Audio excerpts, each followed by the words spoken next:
누가복음 1장 67절부터 80절 말씀이죠. 봉독하겠습니다. 그 붓진 사가랴가 성령의 충만함을 받아 예언하여 이르되 찬송하리로다 주 이스라엘의 하나님이여 그 백성은 들어보사 속량하시며 우리를 위하여 구원의 뿔을 그 종 다윗의 집에 일으키셨으니 이것은 주께서 예로부터 거룩한 선지자의 입으로 말씀하신 바와 같이 우리 원석에서와 우리를 미워하는 모든 자의 손에서 구원하시는 일이라. 우리 조상을 긍휼히 여기시며 그 거룩한 언약을 기억하셨으니 곧 우리 조상 아브라함에게 하신 맹세라. 우리가 원수의 손에서 건지심을 받고 정신토록 주의 앞에서 성결과 의로 두려움 없이 섬기게 하리라 하셨도다.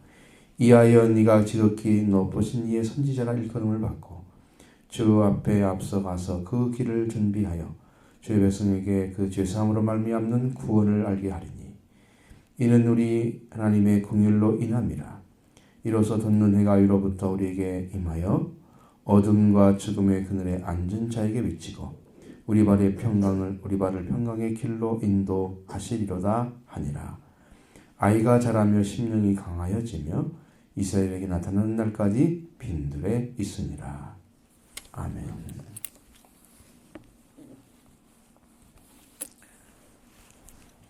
갑자기 생각이 나서 여러분이 제사를 드리는데 제물이 되는 거예요. 제물이. 성경에서 제물로 바쳐지는 동물들은 대부분이 비둘기나 이런 것 빼놓고 되새김질하는 동물이 첫 번째고요.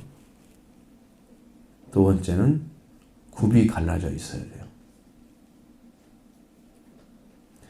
영적 예배를 듣는데 여러분이 성경 말씀을 또 여러분에게 제시해 줬고 또 그 다음에 그 말씀을 거기에 성경에 있는 말씀을 드렸고 그랬죠? 그러면 되새김질을 해야 돼요. 어떻게 할까요? 집에 가셔서 그 일주일 동안에 그 말씀을 계속 읽는 거예요. 학교에서 읽을 수도 있고 구절은 그렇게 읽지 않으니까 여러분이 타이핑을 가져갈 수도 있고 조그맣게 만들어서 볼 수도 있고 아니면 핸드폰에 성경책이 있으니까 저장해가지고 그 구분을 딱 해놓고 읽을 수도 있고 되새김질하는 게 첫 번째 영적 제물이 되는 거고요. 로마서 1장에 12장에 나와 있는 말씀 영적 예배를 드리는 방식이에요. 두 번째는 굽이 갈라지는 삶을 살아야 됩니다. 굽이 갈라졌다고 하는 것은 여러분 요 보시면 알지만 소나 이게 둘이 갈라져 있죠. 보시면 이것은 이제 구분한다는 뜻이에요. 하나님의 일과 사람의 일을 구분하는 거예요. 세상의 일과 하나님의 일을 구분해내는 거예요. 그래서 하나님 편에 서서 사는 그 삶이 이루어지면 제물이 돼요. 그러니까 말씀을 가지고 계속 반복해서 여러분이 더 묵상하는 거. 그러니까 묵상한다는 말은 우리나라 말은 이렇게 조용히 생각하는 것처럼 말이지만 성경에서는 묵상은 그렇게 안 합니다. 작은 소리로 읊조리는 거예요. 조용히 읽는 거예요. 아주 작은 소리로.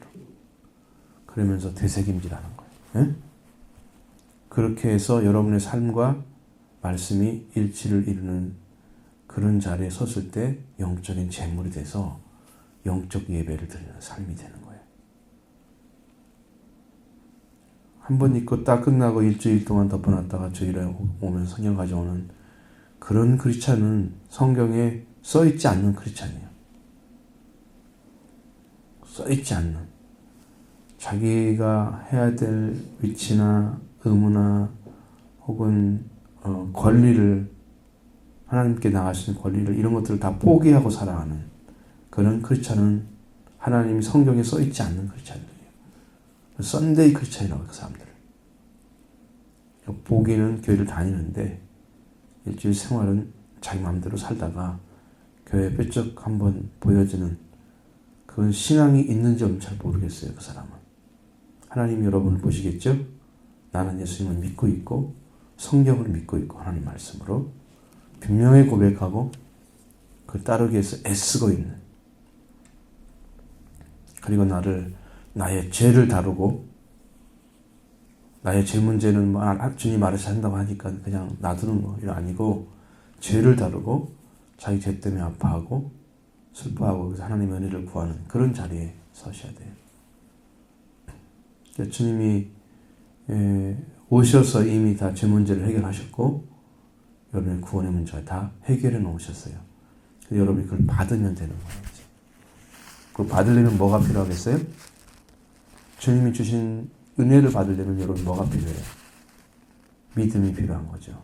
그걸 믿어드리는 거.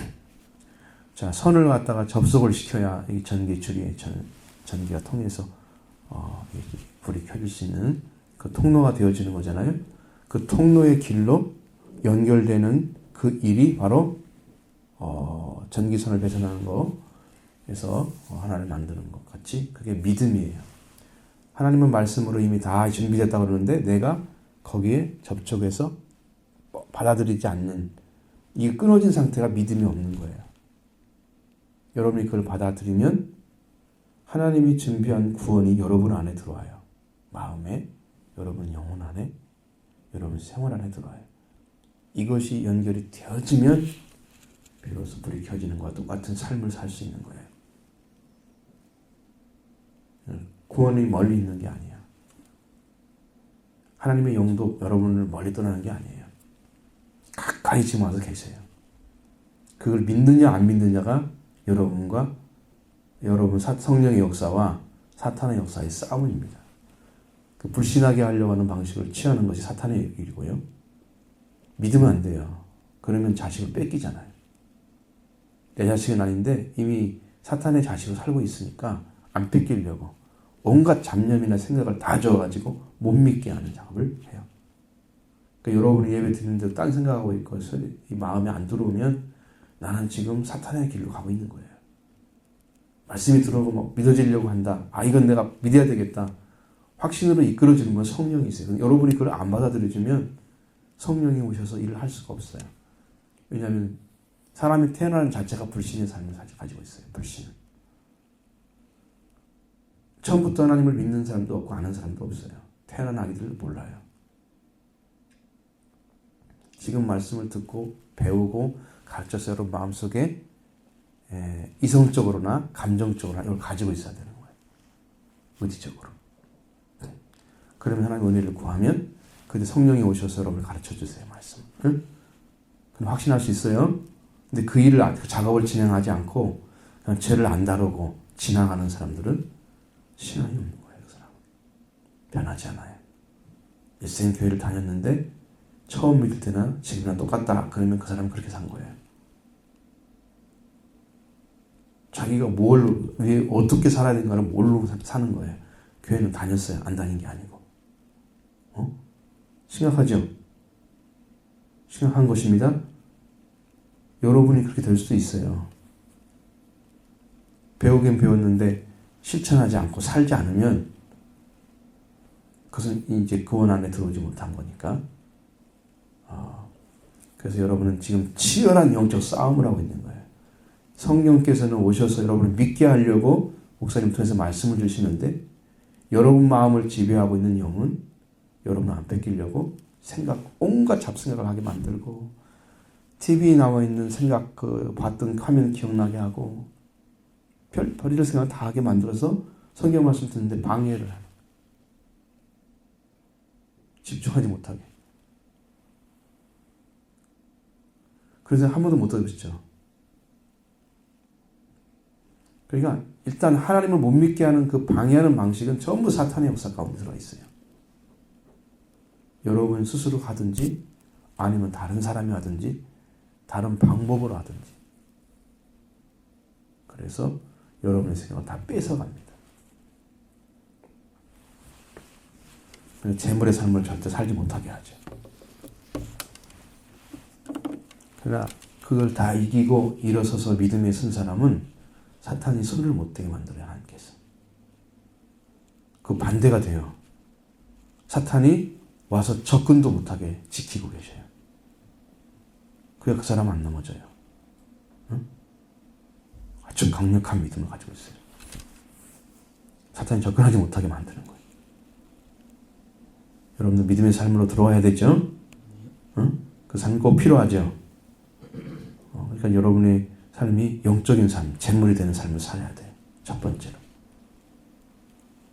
한 번 듣고 딱 끝나면 안 돼. 집에 가가지고 읽어. 계속 읽어. 그리고 거기서 주신 말씀이 뭐지? 내가 뭘 받았지? 기억하면서 그 말씀대로 살려고 여러분의 생활을 그중에 단 하나라도 기억이 나고 여러분 마음속에 믿어졌으면 생활을 하는 거예요. 그렇게. 응? 그게 갈라진 거예요. 굽이. 그런 구분된 삶이 필요해요. 여러분 영적 재물 되기 바랍니다. 자, 이 사가랴 예언은 뭐냐면 세례 요한의 아버지 이름이 사가랴예요. 사가랴가 성전에서 분향하다가 가브리엘 천사를 만나죠. 그러면서 내가 네게 아들을 주겠다고 말씀하시는데 거기도 역시 불신하잖아요. 어떻게 알겠습니까? 내가 늙었고 내 아이도 늙었는데. 그래서 나중에 벙어리 만들죠. 그리고 세례 요한이 잉태가 됩니다. 엘리사벳 어머니죠. 엘리사벳이. 그리고 나서 얼마 후에 가브리엘 천사가 다시 내려와서 마리아에게 갑니다. 막달라 마리아가 아니고 예수님의 모친이라고 부르는 마리아. 찾아가서 은혜를 받은 자요. 그렇게 하면서 내게 이제 아들을 낳을 것이다 이렇게 말씀하시는데 그 여자는 처녀였습니다. 그러니까 아이를 낳으면 안 되죠. 그래서 왜 은혜를 받은 자가 부를까? 나는 사내를 알지 못합니다 이러잖아요. 그러니까 네가 성령이 임하시고 하나님의 능력이 너를 덮을 것이니까 그러면 너에게 태어날 아들은 지극히 높은 이름으로 부름받는 아들이 나올 것이다. 그렇게 하면서 그 말씀을 쭉 연결시켜줘요. 그러니까 그때 이해를 하고 받아들이죠. 그러면서 마지막으로 천사가 하는 말은 네 친족 엘리사벳도 아이를 갖지 못한다고 했는데 지금 아이를 가졌다 얘기하니까 그때 그 말을 듣는 순간에 그러면 주의 뜻대로 이루어지이다 하고 딱 떠나가지고 엘리사 집에 가는 거예요. 가서 보니까 정말 일이 벌어졌어요. 그러니까 누가 먼저 태어난 준비된 거예요. 세례 요한이 먼저 준비된 거예요. 그 주의 모친이 우리에게 온 어찌민가 그러면서 당신이 우리 집에 들어올 때에 성령이 충만해졌는데 벌써 태안에서 뛰어노는 걸 느꼈어요. 아이가. 여자들만 느낄 수 있는 거예요. 남자들은 몰라요. 태안에서 뭐가 움직이는지 알 수 없는 거예요. 남자들은 그냥 생각만 하는 거예요. 그러면서 너에게 태어날 나중에 복이 있도다 이렇게 얘기하죠. 엘리사벳이 이제 인사를 끝나고 이제 돌아오잖아요. 마리아가 집에 와가지고 찬양을 하는 거예요. 그 찬양의 모습이 이제 쭉 나오고 그 다음에 세월이 지나서 엘리사벳이 세례 요한의 탄생에 대한 얘기가 쭉 나오는데 엘리사벳이 해산할 기한이 타서 아들을 낳게 됩니다. 그리고 나중에 이름을 짓는데 굉장히 힘들어요. 근데 가족 중에도 요한이라는 이름을 가진 자가 없기 때문에 자꾸 다른 이름을 지으라고 말하는 거예요. 그래서 이제 사가랴는 일단 뭐 벙어리가 됐으니까 말은 못하잖아요. 설명할 수가 없으니까 나중에 서판을 달라고 그래요. 글을 쓸 수 있도록. 그렇게 해서 세례 요한이라 딱 쓰니까 깜짝 놀랐습니다. 가족들이. 그 다음에 말이 풀렸어요. 입이. 예? 이름을 딱 지어주고 나니까 입이 이제 벙어리했던 입이 이제 말을 하게 된 거예요. 그렇게 말을 하게 된 말씀이 67절 이하의 말씀이고 79절까지. 아셨죠? 연결이 쭉 되죠? 여기 있는 말씀은 몇 가지로 딱 나눠져요. 첫 번째로는 하나님의 구원하신 은총이 하나님의 뿔로 상징되고 있습니다. 다윗의 뿔, 구원의 뿔, 다윗의 집에서 구원의 뿔을 일으키셨다. 이것을 선지자가 과거에 말씀하신 대로 이루어졌다고 찬양을 합니다. 그러니까 예수님은 구약에나 나와 있는 모든 말씀들이 예언은 바로 그분이에요. 그래서 거룩한 선지자들이 이미 말을 했는데 그 말을 한 대로 이루어지는 거예요. 근데 요한도 역시나 똑같이 그 일을 위해서 준비된 선지자예요. 그 앞에 있는 이야기는 다윗의 집에 일으켰다. 69절에 그 나오잖아요. 그 백성을 돌보셔서 속량하시며, 속량이라는 것은 죄에서 죄값을 지불하고 죄인을 자유롭게 해주는 거예요. 옛날 얘기는 노예가 계약돼 있으면 노예 문서를 쫙 찢어내고 자유인의 신분을 줘서 자유인의 신분까지 만들어줘요. 그게 속량이라는 뜻이에요. 그 이스라엘 민족이 지금 그렇게 묶여 있어요. 거기서 속량하시는 거예요. 근데 예수님의 속량하심은 사람들이 보이는 방식으로 이스라엘 민족이 피압방 민족 로마에서 탈출해서 로마를 쳐부수고 이스라엘 민족을 크게 부흥시키는 그러한 탈출이 아니에요. 그러한 속량이 아니고 영적인 속량을 통해서 온 세계를 구원시키는 일을 하려고 하는 거예요. 거기에 초점 맞춰져 있어요. 그러니까 그 민족을 위해서 하나님께서 구원의 뿔을 다윗의 집에 내리셨다 그랬습니다. 구원의 뿔이 와야지. 뿔이라고 하는 것은 힘과 능력을 상징하는 거예요. 정말 뿔을 하나님께 내려줬나? 다윗의 뭐 뿔을 가지고 있었나? 그 얘기하면 안 돼요. 상징적인 얘기를 하는 거예요. 지금 뿔은 하나님의 구원의 능력을 하나님께서 보여주신 거예요. 이 땅에 그 구원의 능력을 가지고 오신 분이 있다. 그건 선지자로부터 주신 말씀이다. 그래서 우리 원수에게서와 우리를 미워하는 모든 자의 손에서 긍휼히 저에서 구원하실 일이다. 그 일을 예수님이 하러 오셨다는 것을 찬양하는 거예요. 굉장한 것입니다. 이 땅에 이런 말을 아무나 입에서 내놓을 수 있는 말이 아니에요. 여러분, 구원은 하나님께서 한 것입니다. 사람에서 한 게 아니에요. 성경에는 전쟁도 하나님께서 한 것이니 그랬어요. 하나님께서 한 것입니다. 이 하나님께 속해서 하나님이 어느 편을 들어주냐에 따라서 이기고 짐이 결정되는 거예요. 여러분 하나님 편에 서지 않으면 하나님의 승리를 내 것을 할 수 없죠. 예수 그리스도는 승리는 이스라엘 민족의 승리였습니다. 왜? 하나님이 선택한 백성이니까.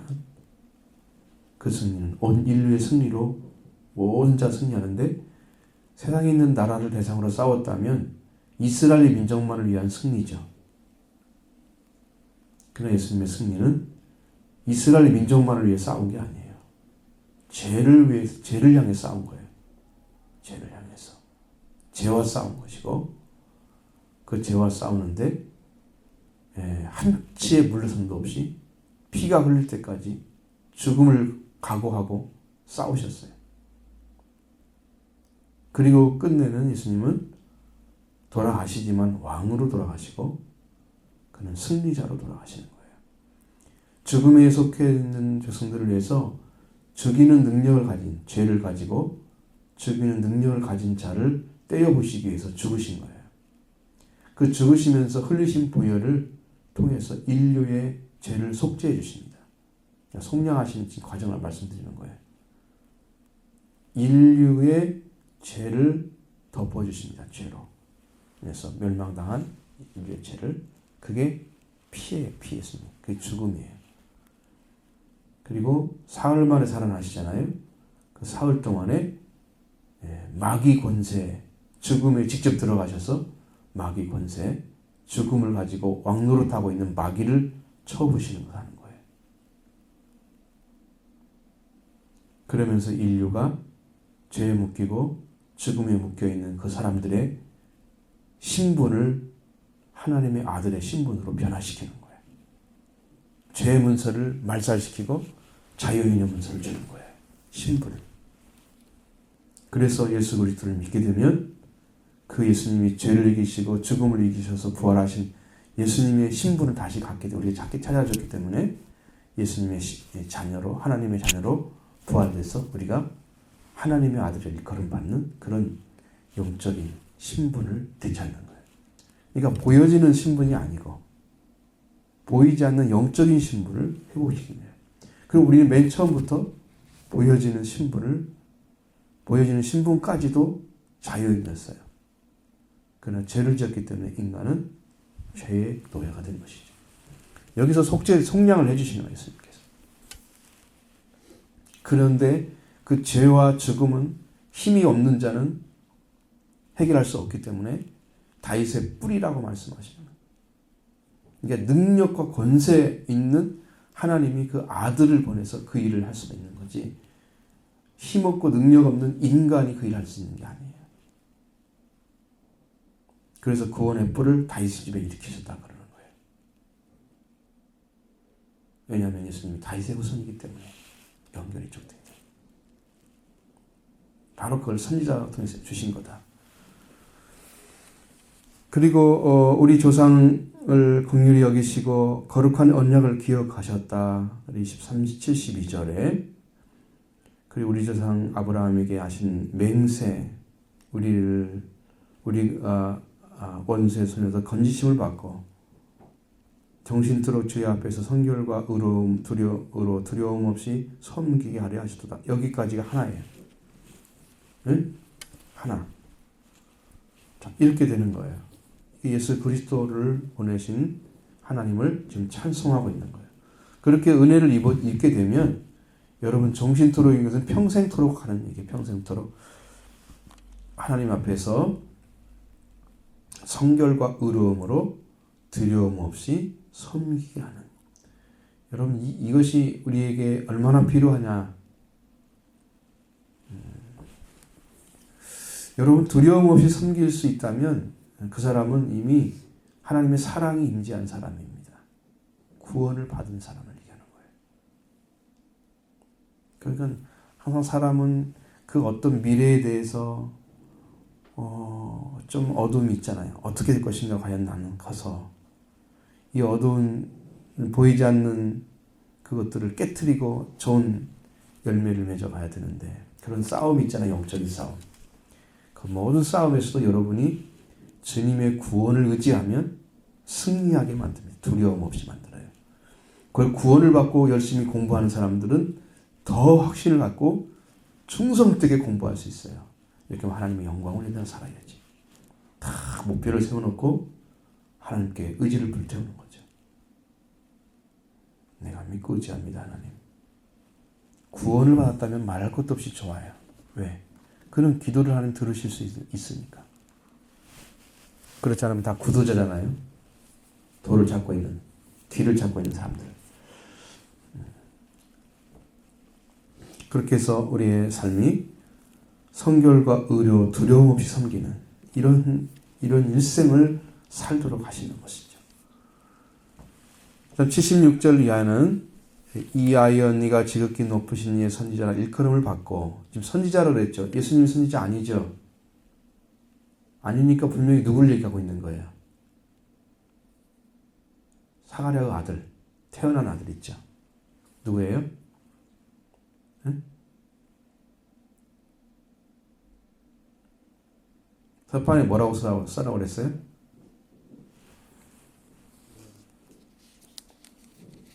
(63절)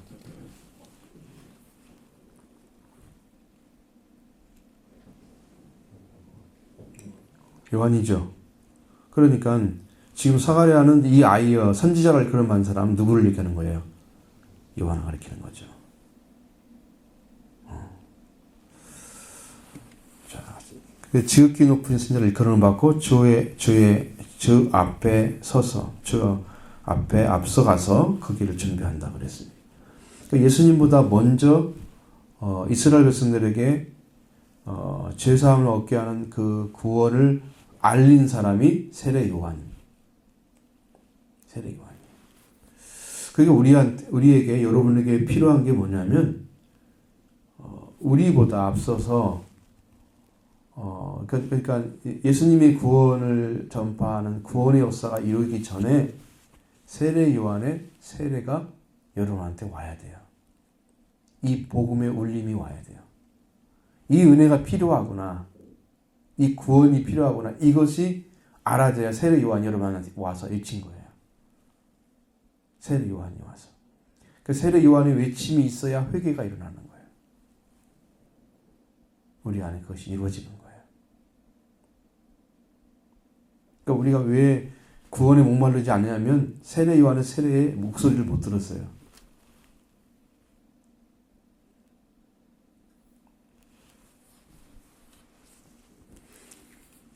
그래서 주의 백성에게 77절에 주의 백성에게 그 죄사함으로 말미암는 구원을 알게 하리니 이 세례 요한이 먼저 와야 우리가 구원의 길을 찾습니다. 그 백성에게 구원을 알게 하는 죄사함으로 말미암는 구원을 알게 하는 그 일을 바로 세례 요한이 하는 겁니다.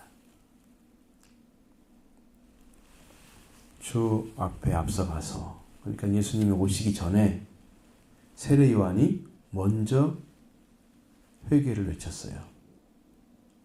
구원의 길이 예수라고 알려줬어요. 너희를 빨리 회개하라 외쳤습니다. 많은 사람들이 그 요단강에 가서 세례를 받고 정말 회개를 했어요.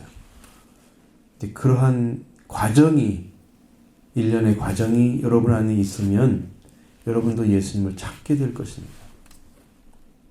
회개하라는 음성이 여러분의 귀에 들려온다면 여러분의 영혼은 살게 될 것입니다. 죄사함을 얻게 하는 죄사함으로 말미암아 구원을 얻게 하는 그 길을 세례 요한의 외침에 들려오면 여러분의 영이 살아날 것입니다. 누구를 바라볼까요? 정말 구원을 주시는 예수 그리스도를 바라보게 됩니다. 세례 요한의 세례가 아주 중요한 이유는 우리가 길을 찾는데 처음 들어가는 길이 바로 회개이기 때문이에요. 이 회개가 있으면 세례 요한의 외침이 지금 온 거예요. 그렇게 되면 하나님의 긍휼로 인함이라 이렇게 말씀하시면서 이는 해로 돋는 해가 위로부터 임하여 어둠과 죽음의 그늘에 앉은 자에게 비치고 자 하나님의 긍휼 때문에 세례 요한의 세례의 복음이 증거되는데 죄사함으로 말미암는 구원을 알게 하는 그 회개의 세례를 전파해요. 그것이 하나님의 긍휼 때문에 오는 건데 그것이 위로부터 돋는 해가 쫙 돋아 올라와가지고 그것처럼 어둠과 죽음의 그늘에 앉은 자에게 비치는 것 같다 그거예요. 해가 있는데 또 올라오면 처음에는 잘 안 보이잖아요. 그런데 쭉 올라와서 비치고 있으면 그 빛이 어둠을 다 물리치잖아요. 그러니까 어둠과 죽음의 그늘 안에 앉은 자에게 비치는 해니까 여러분 어둠은 길을 못 찾은 사람들이 있는 것이 어둠이에요. 길 잘 보이면 그냥 가면 되잖아요. 어둠 속에 있으면 길을 못 찾은 거니까 헤매겠죠. 여러분 길을 잘 갈 수 있는 이유가 뭐예요? 밤에도 길에 뭐가 있어요? 불이 가로등이 있으니까 가는 거잖아요. 그거 없이 나중에 캄캄하다 생각해봐. 그냥 아무 불도 없이. 여러분 그 상상을 해봐요. 길이 보일까요? 어둠어둠하겠잖아요. 그거 찾느라고 굉장히 애먹겠죠. 낮에 다니는 길을 기억하면서 가야 되겠죠. 여러분 지금 그러고 가지 않잖아요. 거의 대부분은. 그냥 갈 수 있잖아요. 불이 훤히 있으니까. 자, 이렇게 빛으로 나타나는 거예요. 세례 요한은 세례의 말씀이. 네? 그러니까 이것이 안 오면 여러분이 예수를 믿고 구원받는 길을 찾지를 못하는 거예요. 어둠 속에 있는 거예요. 그 다음에 죽음의 그늘이라고 나와 있어요. 그 어둠이 뭘 갖다 주냐? 어두우니까 죽음의 그늘 안에 지금 들어가 있는 거예요. 빛은 없으니까 그 앉은 자, 죽음의 그늘 안에 앉은 자에게 하나님의 은혜의 해가 비쳐내렸다는 거예요. 세례 요한의 세례를 통해서 비춰집니다. 그래서 우리는 그 길을 찾게 되면 평강의 길로 가는 거예요. 그때부터 정말 우리가 죄와 싸워서 승리하는 그 은혜를 입으신 예수 그리스도와 함께 걷게 되는 거예요. 평강의 길로. 여러분 발에 신발이 없다면 여러분 어떻게 걸어 다녀요? 아스팔트가 뭐 아무것도 없으면 괜찮겠지라고 생각하지. 그렇지 않잖아요. 온갖 것 다 있을 수 있습니다. 벌레도 있을 수 있고 아니 뭐 세균도. 근데 그 발에 신발을 신겼기 때문에 신발이 다 방어를 해주잖아요. 그 발에 성하고 다닐 수 있죠. 우리 발도 평강의 길로 가야 돼요. 그렇지 않으면 가시밭길, 고난의 길로 걸어가서 그 길이 이 길이 아니구나 하고 돌아와서 다시 빽 하고 돌아오는 게 그걸 리턴하는 건데 그걸 회개라고 그러는 거예요. 리턴하는 것이. 예? 잘못된 길을 가면 고생의 길이고 파멸의 길이야. 멸망의 길이 기다리고 있어. 그런데 하나님께서 열어놓으신 길을 걷게 되면 거기는 좁고 힘들지만 그게 평강의 길이야. 그 길을 걸어가야 마지막에 가서는 영광스러운 도성에 도착하게 되는 거예요. 성경에는 그게 영광의 도성, 평화의 도성, 그건 하나님의 나라라고 얘기합니다. 거기 들어가야 되는 거예요. 놀라운 축복이죠. 축복이 지금 만들어져 있죠. 요한을 통해서 하나님은 그 일을 하려고 하는 거예요, 지금. 여러분 안에 세례 요한의 외침이 들려가야 돼. 여기 끝나고 이제 여러분 계속해서 여기를 할 겁니다. 누가복음. 여러분 계속 읽어보셔도 되겠죠. 세례 요한의 세례가 나오죠. 3장이 나옵니다. 세례 요한의 세례가.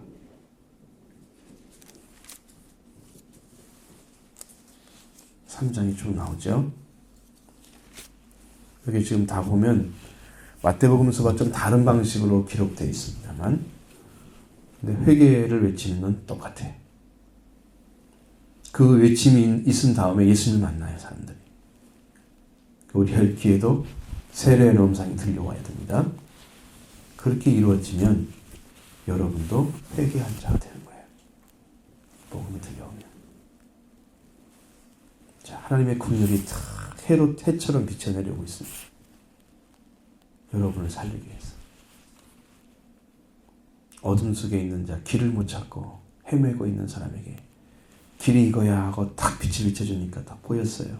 그 길이 평강의 길인 거예요. 죽음에 있는 사람들이죠. 이 사람들은 어둠이라는 것은 죽음의 그늘 안에, 죽음이 덮고 있는 그 그늘 안에 태양빛이 없는 거죠. 은혜의 빛이 없는 그 사람에게 빛을 내렸으니까 그 사람이 살 수 있는 길을 찾은 거잖아요.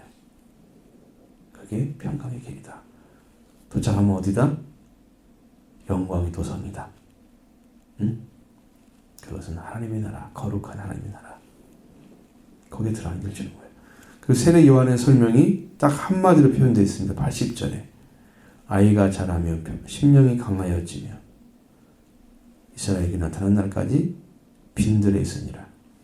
그러니까 여러분, 이게 빈들에 있다는 말이 꼭 나쁜 말도 아니고 꼭 좋은 말도 아니에요. 왜냐하면 자녀는 부모의 품 안에 있어야 돼요. 그래야 배우겠죠. 왜 사가랴 엘리사벳을 선택했을까?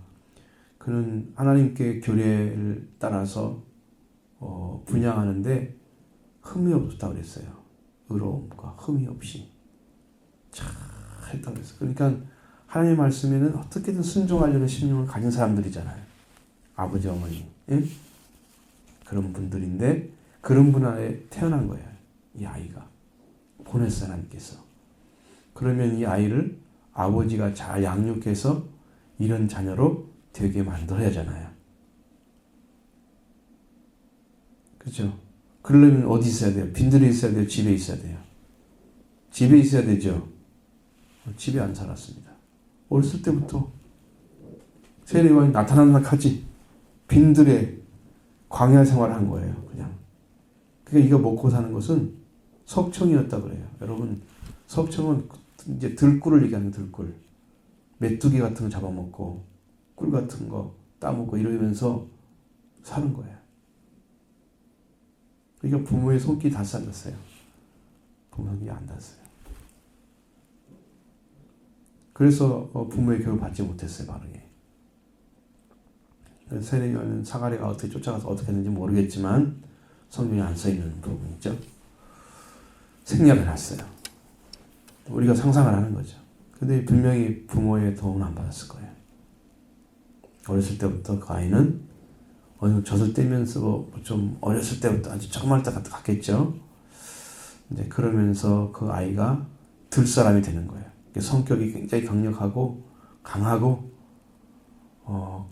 고든 성격을 가지고 있어요. 그러니까 의로움 앞에서 절대로 굽히지 않는 목숨을 걸고 직언하는 사람이에요. 목숨을 걸고. 그래서 나중에 그 목숨값이 날아가잖아요. 왕이 말 한마디 잘못해가지고 그 목이 달아나요. 성경의 흐름이 그렇게 돼 있어요. 요한복음은 전혀 다르죠? 전혀 다릅니다. 요한복음은 이런 내용은 전혀 안 다뤘어요. 자, 여러분 이제 이렇게 이제 한 가지 도움이 되는 일은 뭐냐면 빈들에 있다는 말은 사람들과 그 관계 안에서 이 세상에 있는 사람들 그런 가르침을 안 받았다는 거예요. 빈들에 들어가 있다는 것은 사람들 접촉이 없는 거죠. 그러니까 하나님과만 관계가 만들어지는. 그래서 아이가 강해지고 그 다음에 아주 강직해지고 고든 성격, 세상 사람과 이렇게 타협하지 않는 그런 성품으로 그 아이가 만들어지는. 장점도 있고 단점도 있죠. 네, 그래서 이렇게 통해서 이제 일을 시키겠죠.